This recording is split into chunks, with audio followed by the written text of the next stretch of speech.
सबको जय मसीह की। Praise the Lord. मैं पास्टर अमित चौहान और उम्मीद करता हूं कि आप लोग बहुत अच्छे से होंगे।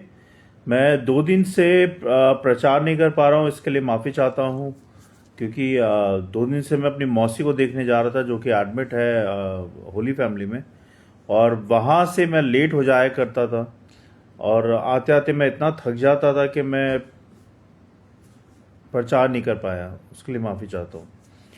तो आज जैसे कि प्रेयर का दिन है और हम लोग प्रेयर पे प्रीचिंग करते हैं नए नए उदाहरण के साथ। तो आज जो हम सीखेंगे वो प्रेयर के बारे में है। प्रेयर से परिवर्तन होते हैं हमारे जीवन के अंदर, और प्रेयर के क्या क्या लाभ हैं, है ना। तो उन सब बातों पे हम देखेंगे। और हम लोग आज से अपनी टाइमिंग चेंज कर रहे हैं प्रचार की। आज से हम लोग प्रचार रात को 9 बजे से शुरू करेंगे हर रोज। और ये आपका मंडे टू सैटरडे रात को 9 बजे मिलेंगे हम बाइबल प्रेयर फॉर ऑल के पेज पे। एंड संडे को हम लोग सुबह 10 बजे मिलेंगे वर्शिप में। तो मंडे को हमारा होता है डिसाइपलशिप कोर्स, जो कि इस हफ्ते मिस हो गया। और ट्यूसडे को होता है किड्स एंड यूथ की बाइबल स्टडी क्लास, वो भी मिस हो गया, सॉरी। और वेडनेसडे को होता है प्रेयर जस्ट, जो कि आज हो रही है। और थर्सडे को हम लोग टेस्ट मनी शेयर करते हैं। इस बार हमने कुछ ऐड ऑन किया है। हमारा व्हाट्सएप ग्रुप है प्रेयर का, उसमें आप भी जुड़ सकते हैं। मेरा नंबर है 8595259016। एंड व्हाट्सएप ग्रुप में हमने वीडियो कॉल करनी शुरू की है थर्सडे के दिन। उस पर क्या होगा कि हम लोग रात को 10 बजे थर्सडे के दिन जुड़ेंगे हम उस पर। सॉरी, रात को 10 बजे नहीं, हाँ सॉरी 10 बजे। और उस पर हम लोग अपनी अपनी टेस्ट मनी शेयर करेंगे और उसको मैं रिकॉर्डिंग कर दूंगा। और रिकॉर्डिंग करने के बाद I will put it on my page, यानी कि बाइबल प्रेयर फॉर ऑल का जो पेज है और जो फेथ ऑनलाइन चर्च का पेज है मेरा, एंड एज वेल एज मेरे 2 चैनल हैं यूट्यूब के ऑन द सेम नेम। तो उन पे हम अपनी आप सबकी और हमारी सबकी टेस्टमनी उस पर हम लोड कर देंगे। और देखिए कि उससे कितने लोग उत्साहित होते हैं, प्रोत्साहित होते हैं। तो ये हमारा मोटिव है कि परमेश्वर का वचन किसी ना किसी तरीके से लोगों तक पहुँचे। ये हमारा मेन मिशन है जिसमें आप लोगों ने हमारा साथ देना है। तो और फ्राइडे को हम लोग फास्टिंग प्रेयर करते हैं। और रात को 10 बजे था, अब 9 बजे टाइम हो गया है, रात को 9 बजे जुड़ेंगे हम। और सैटरडे को हम लोग रेगुलर बाइबल स्टडी कर रहे हैं। तो एंड संडे को हम लोग सुबह 10 बजे वर्शिप करते हैं। तो ये हमारा टोटल शेड्यूल है। अभी हम पास्टर ट्रेनिंग का कोर्स शुरू करने वाले हैं बहुत जल्दी। और मेरे को लगता है अगले महीने से मैं स्टार्ट कर रहा हूँ, अक्टूबर का फर्स्ट ऑफ वीक। तो उसमें देखते हैं कि हम लोग कैसे क्या करेंगे। और we will provide you certificate also. So don't worry, अगर आप सोच रहे हैं कि आप पास्टर ट्रेनिंग करेंगे तो आपको सर्टिफिकेट कैसे मिलेगा, so we will give you that also. And that is the thing. आइए हम सब मिलके प्रेयर करेंगे और उसके बाद हम स्टार्ट करेंगे वचन पे मनन करना। सर्वशक्तिमान हमारे अनुग्रहकारी पिता, राजाओं के राजा प्रभु यीशु, धन्यवाद देते हैं इस समय के लिए। और धन्यवाद देते हैं प्रभु के पूरा दिन आपने संभाला, हमें सुरक्षित अपने घर पे पहुंचाया, खाने को, पीने को, रहने को दिया, हमारे बच्चों का, परिवार का और हमारा ख्याल रखा। हम धन्यवाद देते हैं प्रभु जी। धन्यवाद देते हैं हमारे कामकाज में आशीष बरकत देने के लिए, हमें नई नई बातें सिखाने के लिए। बहुत बहुत धन्यवाद प्रभु जी। और विनती प्रार्थना करते हैं प्रभु जी कि जब आपने ये समय दिया है कि हम आपके वचन पे मनन करें, तो हमारी सहायता करें प्रभु कि हम तेरे वचन को सीख पाएं और दूसरों के साथ शेयर कर पाएं। हमारे मन को, हमारे फोकस को अपनी ओर लगाएं और हमारी सहायता करें कि आपके वचन के भेदों को समझे, जाने और सीखें। प्रभु जी आप सहायता मदद करें। और शैतान की देखी अनदेखी शैतानी शक्तियों को इस वीडियो सभा से हम सबसे दूर करें। मेरे मुंह के शब्द आपको ग्रहण योग्य हो प्रभु जी।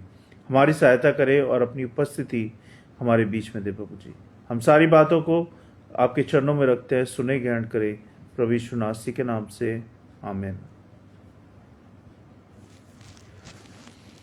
तो जैसे कि हम देख रहे हैं कि हमें प्रेयर के बारे में हम सीख रहे हैं, है ना। मैं आपको बताऊं, हमें प्रेयर का जो उदाहरण है यीशु मसीह ने दिया था मरकुस 1 अध्याय 35 पद में। बहुत भोर यानी कि बहुत सुबह को अंधेरा रहते ही वह उठकर निकल जाते थे और एक निर्जन स्थान में यानी कि अकेले स्थान में जाते थे और वहाँ अपनी प्रार्थना करते थे, कोई भी निर्णय लेने से पहले, और कभी कभी तो पूरा दिन पूरी रात प्रार्थना करते थे। तो परमेश्वर ने हमें एक उदाहरण दिया है प्रार्थना का, जिसे हमें ध्यान में रखते हुए हमें भी अपने जीवन में ऐसे ही करना है। यीशु ने दिन की शुरुआत प्रार्थना से की और हमेशा हर एक जन को करनी भी चाहिए, क्योंकि जब आप दिन की शुरुआत प्रार्थना से करते हैं तो आपका दिन अच्छा होता है, सारी चीज़ें सही होती हैं। लेकिन अगर आप दिन की शुरुआत प्रार्थना से नहीं करते हैं, वचन से नहीं करते हैं, तो फिर आपका दिन सही नहीं होता, है ना।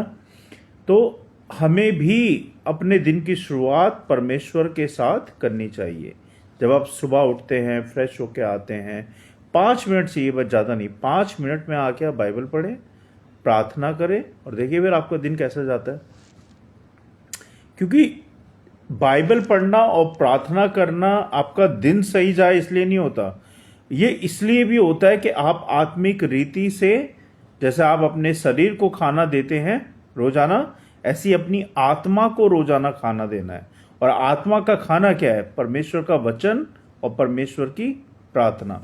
तो इसी से आपका जो आपका खाने से शरीर मजबूत होता है, तो वचन से आत्मा मजबूत होती है। तो ये दोनों चीज़ों का आप ध्यान रखें, और जब आप दोनों तरह से मजबूत रहेंगे तो शैतान आपको छू भी नहीं पाएगा, भटका भी नहीं पाएगा। तो ये प्रतिफल होता है रोज की प्रार्थना और रोज के वचन को पढ़ने से। अच्छा, अभी हम ये देखेंगे कि एक सेकेंड, हाँ, जब यीशु मसीह जी को निर्णय लेने होते थे तो वो निर्णय से पहले प्रार्थना किया करते थे। तो हमें भी अपने कई बड़े फैसले होते हैं हमारे जीवन के, बहुत सारे फैसले होते हैं, तो उन फैसलों को लेने से पहले हमें भी प्रार्थना करनी चाहिए। शिष्यों को चुनने से पहले यीशु मसीह ने महत्वपूर्ण निर्णय लेने से पहले, जैसे कि अपने शिष्यों को चुनना था उन्हें, तो उन्होंने पूरी रात प्रार्थना की थी, है ना। क्योंकि वो तो परमेश्वर थे, उन्होंने क्यों प्रार्थना की? लेकिन उसके बावजूद उन्होंने हमारे लिए ये एग्जाम्पल सेट किया कि जब भी कोई निर्णय लो आप अपने जीवन का, कुछ भी महत्वपूर्ण हो, मुझसे प्रार्थना करो, मेरे सामने रखो और मैं तुम्हें सही रास्ता दिखाऊंगा। प्रार्थना हमें गलतियों से बचाती है जो कि हमारे जीवन में हम करने वाले हैं या कर चुके हैं, है ना। क्योंकि हम तो मनुष्य हैं और ये जो जीवन है ये गलतियों से भरा हुआ है। भरा है कि नहीं भरा? कुछ गलतियां हम जानबूझ के करते हैं और कुछ गलतियां हम कैसे करते हैं, जानबूझ के नहीं करते, मतलब हो जाती हैं। ऐसा होता है ना, कुछ गलतियां हम जानबूझ के करते हैं, कुछ गलतियां बाई चांस हो जाती हैं। तो हमें क्या करना है? हमें अगर अपनी गलतियों से बचना है, प्रार्थना हमें गलतियों से बचाती है और सही मार्गदर्शन देती है। और अगर हम प्रार्थना नहीं करते हैं तो हम गलतियों में गलतियां करते जाएंगे और सही मार्गदर्शन हमें कभी नहीं मिलेगा। अब कई बार होता है हम बच्चों की नौकरियों के लिए परेशान होते हैं, शादी ब्याह के लिए परेशान होते हैं, पढ़ाई लिखाई के लिए परेशान होते हैं। तो ये सब सेवा से जुड़े निर्णय हैं जो कि अपने घुटनों पे आके परमेश्वर से प्रार्थना करनी चाहिए कि परमेश्वर, मेरे ये प्रार्थना है, मैं ये निर्णय लेना चाहता हूँ या चाहती हूँ, मेरी सहायता करें, मेरा मार्गदर्शन करें। और जब आप ये प्रार्थना सच्चे दिल से करेंगे तो परमेश्वर आपके लिए रास्ता खोलेंगे। प्रार्थना से जीवन में बहुत सारे परिवर्तन होते हैं, है ना, सबके होते हैं। अगर वो जिसकी भी प्रार्थना सच्ची है उसने जरूर एक्सपीरियंस किया होगा कि जब भी उसने प्रार्थना की है उसके जीवन में परिवर्तन आए हैं। तो 1 एक अध्याय 10 से 20 पद में लिखा है, हन्ना की प्रार्थना थी ये। और आप पढ़ लीजिएगा इसमें हन्ना की प्रार्थना को, मैंने उसके बारे में वो नहीं किया। तो और उसकी प्रार्थना की जो शिक्षा है वो ये है कि आंसू भरी प्रार्थना व्यर्थ नहीं जाती। जब आप रो रो के सच्चे दिल से प्रार्थना करते हैं तो वो कभी भी व्यर्थ नहीं जाती, उसका उत्तर आपको जरूर मिलता है। और दुख में भी जब हम परमेश्वर के सामने रोते हैं, गिड़गिड़ाते हैं, तो परमेश्वर हमारी सुनता है। हन्ना बांझ थी और समाज में ताने बहुत दिए जाते थे उनको, पर उसकी प्रार्थना ने सैमुएल को जन्म दिया। किसको जन्म दिया? हन्ना का बेटा सैमुएल था। और वो पहले बांझ थी, लेकिन जब उसने रो रो के प्रार्थना की कि परमेश्वर मैं बांझ हूं, मुझे लोग ताने देते हैं, मेरी बेइज्जती करते हैं, मेरी कोई इज्जत नहीं है समाज में, तू मेरी सहायता कर। और परमेश्वर ने उसकी सहायता, परमेश्वर ने उसके रोने को, उसके गिड़गिड़ाने को सुना और उसकी सहायता की, और उसे सैमुएल के रूप में एक बच्चा दिया, बच्चा जन्मा, है ना। तो सच्ची प्रार्थना असंभव को भी संभव बना देती है।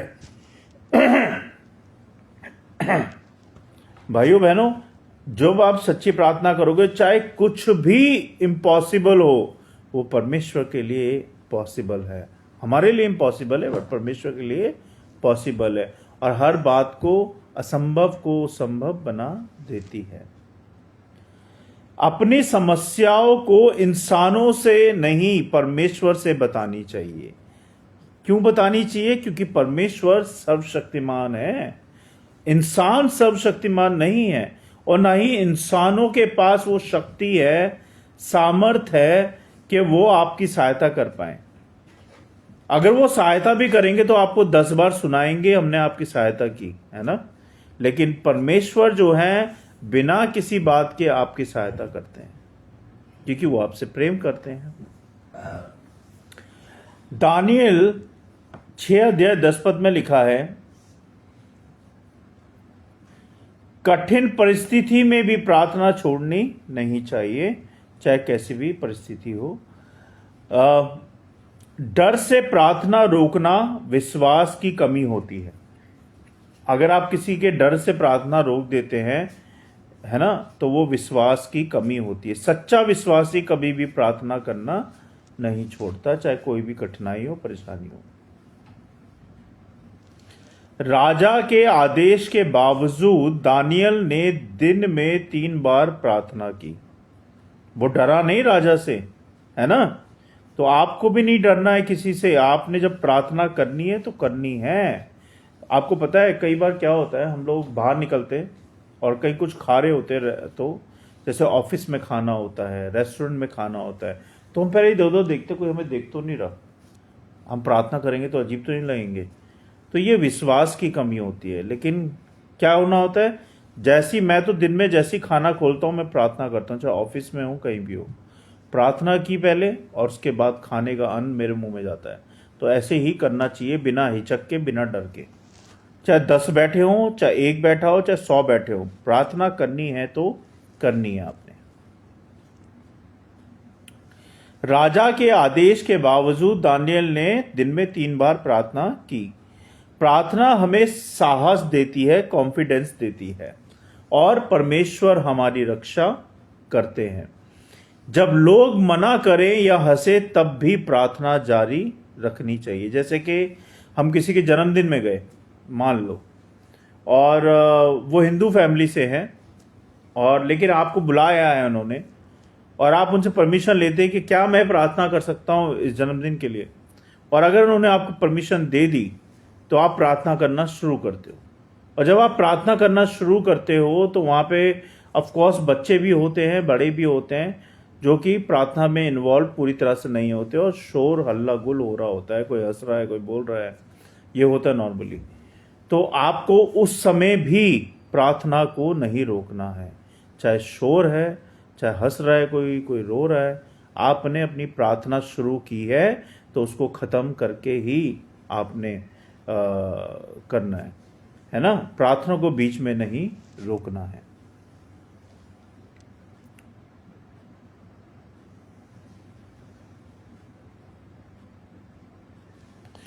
कठिनाई में भी प्रार्थना करिए और स्तुति करनी चाहिए।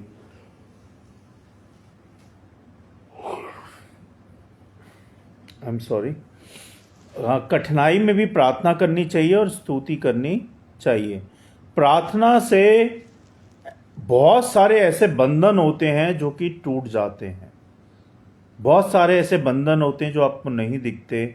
बहुत सारे ऐसे श्राप होते हैं जो कि नहीं दिखते। बहुत सारी ऐसी बातें होती हैं शैतान की जो आपको मुझे नहीं दिखती, लेकिन जब आप प्रार्थना करते हो तो वो सारे बंधन टूट जाते हैं, वो सारी जंजीरें टूट जाती हैं। तो प्रार्थना करना बहुत ज़रूरी है। आपके लिए बंद दरवाजे खुल जाते हैं। जो दरवाजे बंद थे, प्रार्थना के माध्यम से आपके लिए वो बंद दरवाजे खुल जाते हैं। जेल में बंधे होने पर भी, चाहे आप जेल में हो चाहे आप कहीं भी हो, प्रार्थना करनी चाहिए, क्योंकि प्रार्थना के माध्यम से वो सारे बंद दरवाजे हमारे खुल जाते हैं। प्रार्थनाएं जो हैं हमारे जीवन में चमत्कार करती हैं, है ना, प्रोत्साहित करती हैं, हमें आगे बढ़ने की शक्ति देती है, परमेश्वर के साथ संबंध मजबूत करने में हमें सहायता करती है, परमेश्वर से बात करने में हमें सहायता करती है। प्रार्थना ही तो है जो माध्यम है इन सब चीज़ों का। तो इसलिए प्रार्थना करना कभी नहीं छोड़ें। और प्रार्थना ही है जो हमें परमेश्वर के द्वारा रास्ता दिखाती है, हमारा मार्गदर्शन करती है। प्रार्थना के क्या लाभ होते हैं अब वो भी देख लेते हैं हम। फिलिपियों 4:6-7 पद में लिखा है, वो पढ़ लीजिएगा एक बार आप। चिंता की जगह प्रार्थना करें, चिंता मत करें। प्रार्थना से हमें शांति मिलती है, हमारे घर परिवार में, हमारे जीवन में। जब हम अपनी चिंताएं परमेश्वर को सौंपते हैं, वह हमारी रक्षा करता है। प्रार्थना आंतरिक शांति का स्रोत है और हर समस्याओं को घुटनों पर लेकर जाएं परमेश्वर के पास, तो परमेश्वर आपकी उन समस्याओं का समाधान जरूर निकालेंगे। इफिसियों 6:18 पद में लिखा है, आप पढ़ लीजिएगा। आत्मा में हर समय प्रार्थना करते रहें। प्रार्थना आत्मिक हथियार है हमारा, जो कि शैतान से लड़ने की ताकत देता है हमें। और बिना प्रार्थना के हम आत्मिक युद्ध हार सकते हैं। अगर हम प्रार्थना नहीं करते हैं तो हम आत्मिक युद्ध हार जाएंगे, है ना। तो हमें प्रार्थना करना। I am very sorry. प्रार्थना हमें विजय दिलाती है शैतान के ऊपर। हर दिन आत्मिक कवच पहनने और हमें शक्ति देने का काम करती है प्रार्थना। याकूब 1:5 पद में लिखा है, बुद्धि प्रार्थना से मिलती है, बुद्धि प्रार्थना से मिलती है। जब हम परमेश्वर से पूछते हैं, वह मार्ग हमें दिखाता है। उलझन में पड़े बिना प्रार्थना परमेश्वर से दिशा क्या था उलझन में,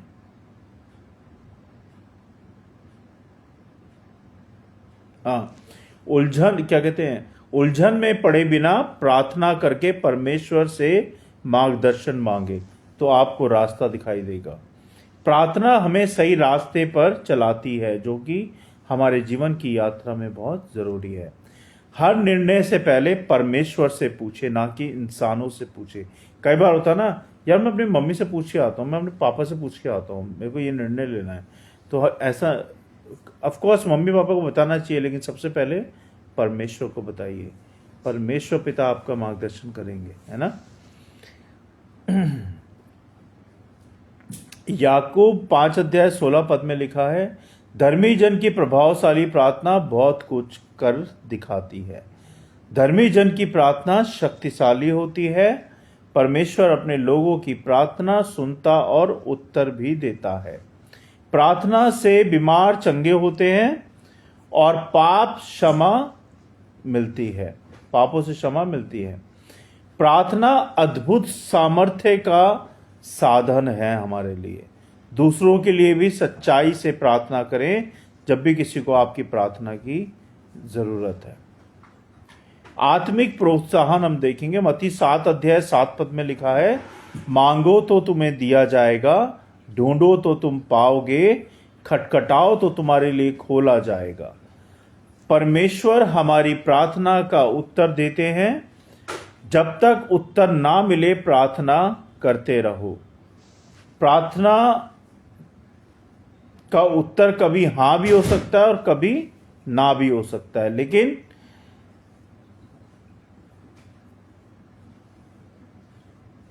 कभी आपको वेट भी करना हो सकता है। कभी क्या होता है, हम कितनी बार प्रार्थना करते हैं और हमें इंतजार करना पड़ता है। तो परमेश्वर समय पर उत्तर देते हैं और धैर्य से प्रार्थना हमें करते रहना चाहिए और परमेश्वर के उत्तर का वेट करना चाहिए। प्रार्थना आत्मा की सांस है ना। यह हमें शांति, शक्ति, मार्गदर्शन और हमारे जीवन में चमत्कार करती है। प्रार्थना असंभव कामों को संभव करती है। प्रार्थना बिना प्रार्थना के हमारा जीवन खाली है, खोखला है। प्रार्थना के साथ जीवन विजयी होती है। तो ध्यान रखें कि जब भी आप प्रार्थना कर रहे हैं तो ये सब चीज़ें याद रखें। मैं आपको एक कहानी सुनाऊंगा जो कि सच्ची कहानी है। बीमारी से छुटकारा, इसका शीर्षक है। भारत के एक छोटे कस्बे में एक युवक रहता था। उसका नाम राजेश था और वह पढ़ाई में बहुत अच्छा था, लेकिन अचानक उसे गंभीर बीमारी लग गई थी। डॉक्टरों ने कहा कि उसके बचने की संभावना बहुत कम है। परिवार घबराया हुआ था, लेकिन उसकी मां ने कहा, हम डॉक्टर पर भरोसा करेंगे, लेकिन सबसे पहले परमेश्वर से प्रार्थना करेंगे। हर रात परिवार एक साथ बैठकर बाइबल पढ़ता था और प्रार्थना करता था। कई लोग मजाक उड़ाते थे और कहते थे, प्रार्थना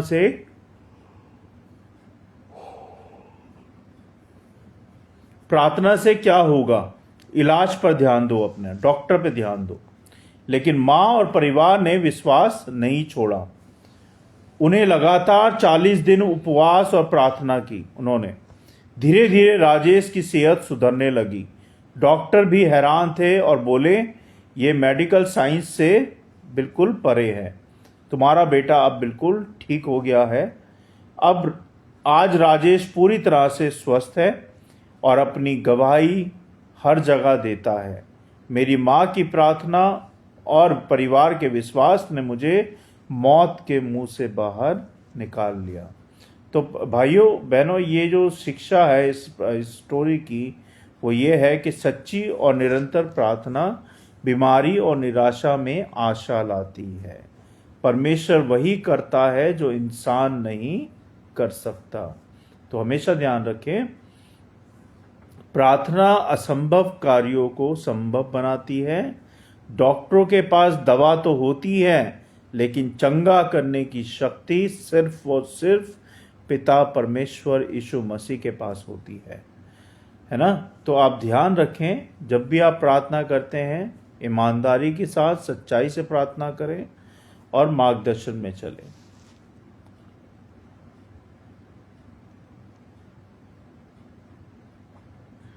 मैं आपको एक पोएम सुनाऊंगा, फिर हम एंड करेंगे।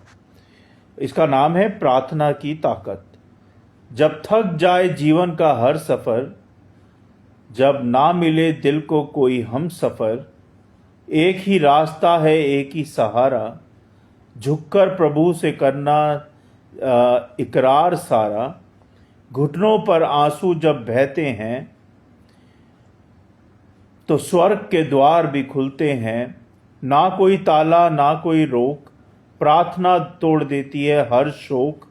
बीमारी हो या गम की रात हो, प्रार्थना लाती है उम्मीद की बात। जहां इंसान हार मान जाता है, वहीं प्रभु चमत्कार दिखाता है। ओ प्यारे मसीही, ना भूले ये बात, प्रार्थना है जीवन की सबसे बड़ी सौगात। हर आशीष हर उत्तर का है यही दरवाजा, प्रभु सुनता है दिल का हर ताजा अंदाजा। तो ये जो इस पोयम है, इस कविता है, इस कविता का जो मेन मोटिव है, शिक्षा है, वो ये है कि प्रार्थना हमारी ताकत है और ये दुख को सुख में और निराशा को आशा में बदल देती है। सबको जय मसीह की। परमेश्वर के वचन को पढ़े जाने और सुने जाने पे आशीष दें। हमारा जो मिशन है वो यही है कि परमेश्वर के वचन को हर एक कान तक पहुंचाना है, हर एक स्टेट तक पहुंचाना है, हर एक सिटी में पहुंचाना है, हर एक जन तक पहुंचाना है जिसने अभी तक परमेश्वर को नहीं जाना है, पहचाना नहीं है। आप सबका सपोर्ट चाहिए इसमें। आप लोग इस वीडियो को ज़्यादा से ज़्यादा लोगों तक शेयर करें, जिससे कि जैसे जो आपने सीखा है वो सारी बातें ये भी सीख पाएं, है ना। आइए हम सब मिलकर प्रार्थना करेंगे।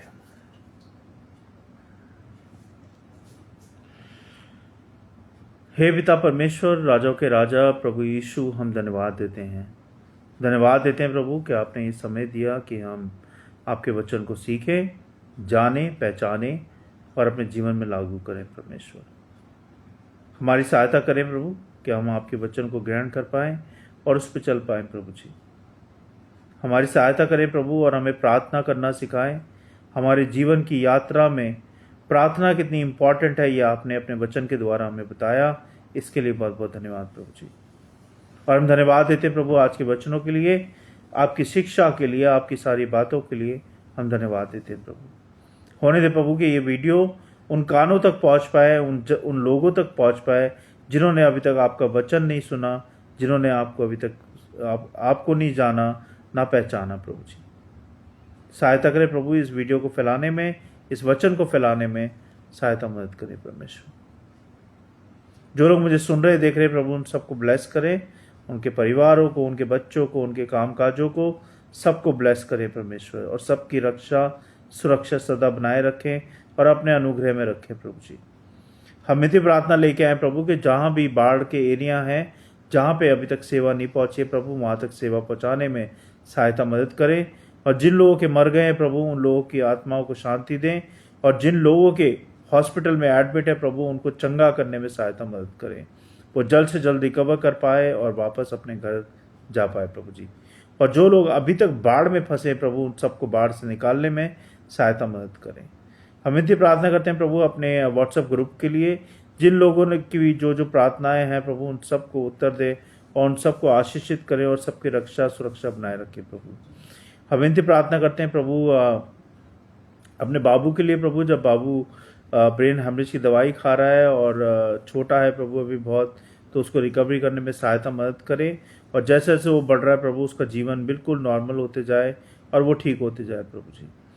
हम इतनी प्रार्थना करते हैं बेबी के लिए प्रभु, जब बेबी एडमिट है वहाँ पे तो उसका इलाज चल रहा है प्रभु, सहायता करें प्रभु कि वो जल्द से जल्द रिकवर कर पाए और जो भी फाइनेंशियल दिक्कतें हैं वो यीशु नासरी के नाम से ठीक हो पाए प्रभु।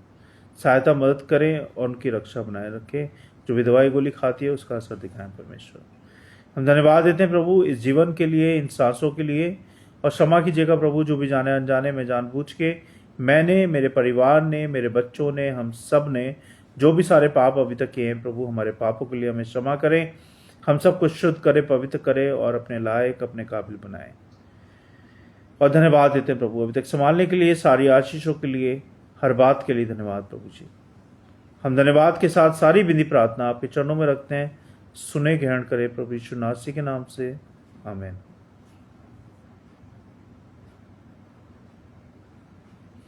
तो आप सबको जय मसीह की। Praise the lord. God bless you all. You always bless with the lord. अगर if you have any question please let me know. We have a prayer group on WhatsApp. Our number is if you are from outside of India, you have to dial +91 8595259016. This is a prayer group number which is in WhatsApp, so you can join with us. And tomorrow we have a testimony day, so if you have any testimony you can come and join and share your testimony so that you will get a blessing from the Lord, है ना। और लोगों को भी आप प्रोत्साहित करें अपनी टेस्टमनी के जरिए, जिससे कि आपको परमेश्वर से बहुत बहुत आशीष मिले। और आप सबसे प्रार्थना है कि आप सब हमारे ग्रुप के लिए, हमारे चर्च के लिए, हमारे पेजेस के लिए प्रार्थना करें कि हम ऐसे ही प्रभु में आगे बढ़ते जाएं परमेश्वर के वचन के साथ। सबको good night, press the Lord. हम कल फिर मिलेंगे रात को 9 बजे।